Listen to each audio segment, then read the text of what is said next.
विमल बहुत परेशान था। उसे समझ में नहीं आ रहा था कि वो इस परिस्थिति से कैसे निपटे।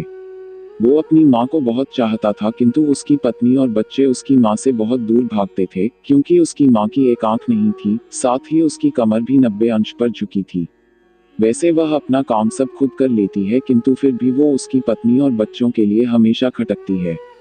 दादी, आप ऊपर के कमरे में जाओ, मेरे दोस्त आ रहे हैं, विमल के बेटे अखिल ने बड़े बेरुखी से कहा। पर बेटा, मैं तो यहाँ बहुत दूर बैठी हूँ, विमल की माँ ने बहुत प्यार से कहा। नहीं, आप उनके सामने मत रहो, वो मुझे चिढ़ाते हैं, अखिल ने जोर से डांटते हुए कहा। क्या हुआ अखिल, क्यों चिल्ला रहे हो? विमल की पत्नी कामनी ने किचन से ही आवाज लगाई। देखो न माँ, ये दादी यही ड्राइंग रूम में बैठी हैं और मेरे दोस्त आ रहे हैं, अखिल ने शिकायत भरे लहजे में कहा। माँ जी, आप ऊपर चली जाओ, क्यों हम लोगों को लजवाती हो? कामनी ने बेटे का पक्ष लेते हुए कहा। बेचारी सरस्वती चुपचाप उठकर जीने के सहारे ऊपर जाने लगी।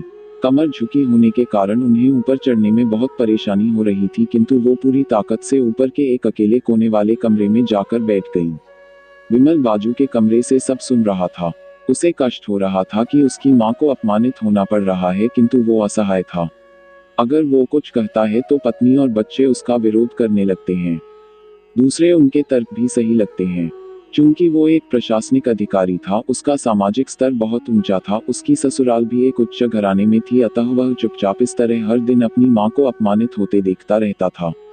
रात को विमल की पत्नी ने कहा, देखो जी, अब कुछ करो।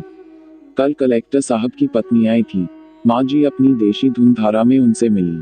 मुझे बहुत शर्म आ रही थी बताते हुए कि ये मेरी सास हैं।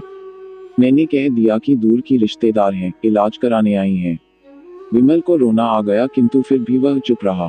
उसे समझ में नहीं आ रहा था कि वो क्या करे। अपने बेटे की मन स्थिति को सरस्वती अच्छी तरह से जानती थी और बेटे को कोई कष्ट न हो, इसलिए वो हर बात को चुपचाप सह लेती थी। विमल बहुत उदास रहने लगा। एक तरफ परिवार और सामाजिक स्तर पर जीने की प्रतिबद्धता थी, तो दूसरी ओर माँ। आखिर माँ से अपने बेटे की यह हालत नहीं देखी गई। एक दिन उसने अपने बेटे से कहा, विमल, बहुत दिन हो गए हैं, मैं अपने गांव जाना चाहती हूँ।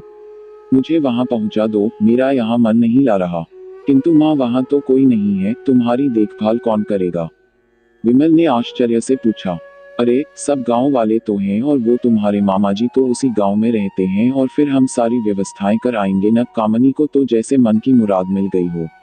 हाँ बेटा, बहू सही कह रही है, सरस्वती ने लंबी सांस लेते हुए कहा। विमल जानता था कि गांव में माँ की देखभाल करने वाला कोई नहीं है, लेकिन अपनी पत्नी की जिद के कारण वह अपनी माँ को गांव छोड़ने पर विवश हो गया। माँ को गांव छोड़कर आते वक्त उसे रोना आ रहा था तथा अपनी बेबसी पर गुस्सा भी आ रहा था, किंतु परिवार, पत्नी और समाज ने उसके इन मनोभावों को दबा दिया और वो सुकून सा महसूस करने लगा। कुछ दिनों के बाद उसके चाचा, जो अमेरिका में रहते थे, आने वाले थे। जब विमल बहुत छोटा था, उसके पिता जीवित थे तब वो भारत आए थे, और उसके बाद वो अब भारत आने वाले थे। पूरा परिवार और आस पड़ोस बहुत उत्साहित था। अमेरिका से विमल के डॉक्टर चाचा आ रहे थे। डॉक्टर रमेश ने जैसे ही घर में कदम रखा, सबने मिलकर बहुत उत्साह से उनका स्वागत किया। क्यों विमल भाभी नहीं दिख रही, कहाँ हैं? डॉक्टर रमेश ने उत्सुकता पूर्वक पूछा। जी, वो गांव में रहती हैं, यहाँ उनका मन नहीं लगा, कामनी ने सपाट लहजे में उत्तर दिया। डॉक्टर रमेश ने विमल की ओर देखा तो विमल ने अपनी आंखें झुका लीं। डॉक्टर रमेश सब समझ गए। बोले, कल हम भाभी से मिलने गांव चलेंगे सब लोग। दूसरे दिन सभी लोग गांव के घर में पहुंचे। देखा कि सरस्वती को बहुत तेज बुखार है और वो पलंग पर असहाय पड़ी है। डॉक्टर रमेश दौड़कर सरस्वती के पास गए। उनके पैर छूकर रोने लगे। सरस्वती की यह हालत उनकी कल्पना से परे थी। वाह बेटा विमल, तूने तो नाम उजागर कर दिया। अपनी माँ की यह हालत देखकर तुझे तो शर्म भी नहीं आ रही होगी। डॉक्टर रमेश ने विमल को लगभग डांटते हुए कहा। नहीं देवर जी, विमल का कोई दोष नहीं है, मैं खुद गांव आई थी। सरस्वती ने अपने बेटे का बचाव किया। मुझे सब पता चल गया। भाभी, आप चुप रहो। क्यों बहू, तुम्हें अपनी सास की कुरूपता पसंद नहीं है? समाज में तुम्हें नीचा देखना पड़ता है ना? डॉक्टर रमेश ने कामनी की ओर व्यंग्य से देखा। कामनी निरुत्तर होकर विमल को देखने लगी।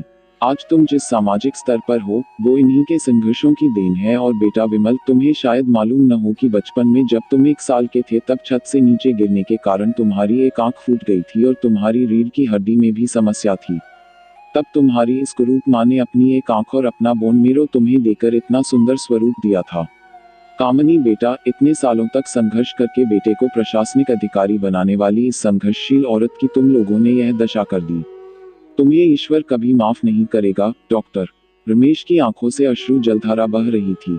अब भाभी, आप मेरे साथ अमेरिका जाएंगी, यहाँ इन स्वार्थी लोगों के बीच नहीं रहेंगी। डॉक्टर रमेश ने सरस्वती से कहा। विमल को तो काटो तो खून नहीं था। डॉक्टर रमेश जो उसके चाचा थे, उन्होंने जो राज बताया उसके बाद तो विमल को यही लग रहा था कि उससे ज्यादा पापी इंसान इस दुनिया में कोई और है ही नहीं। वह दौड़ता गया और माँ सरस्वती के कदमों से लिपट गया। माँ, मेरा अपराध अक्षम्य है। मैं जानबूझकर चुप्पी साधे रहा, आपका अपमान करवाता रहा। अब सिर्फ आप ही उस घर में मेरे साथ रहेंगी और कोई नहीं। विमल ने आग्नेय दृष्टि से अपनी पत्नी और बच्चों को देखा। कामिनी को भी बहुत पश्चाताप हो रहा था, किंतु उसकी हिम्मत नहीं हो रही थी कि वो सरस्वती से आंख मिलाए। सरस्वती ने कामिनी की मन स्थिति को समझकर उसको पुचकारते हुए अपने पास बुलाया और विमल को डांटते हुए कहा, खबरदार, जो मेरी बहू को मुझसे अलग करने की कोशिश की तो तुझे ही घर से बाहर निकाल दूंगी। कामिनी और बच्चों ने सरस्वती के पैर पड़ते हुए अपने व्यवहार पर माफी मांगी और माँ के हृदय ने सबको माफ कर दिया। दोस्तों, अगर आप अपनी माँ से प्यार करते हो तो वीडियो को लाइक करके चैनल को सब्सक्राइब कर देना।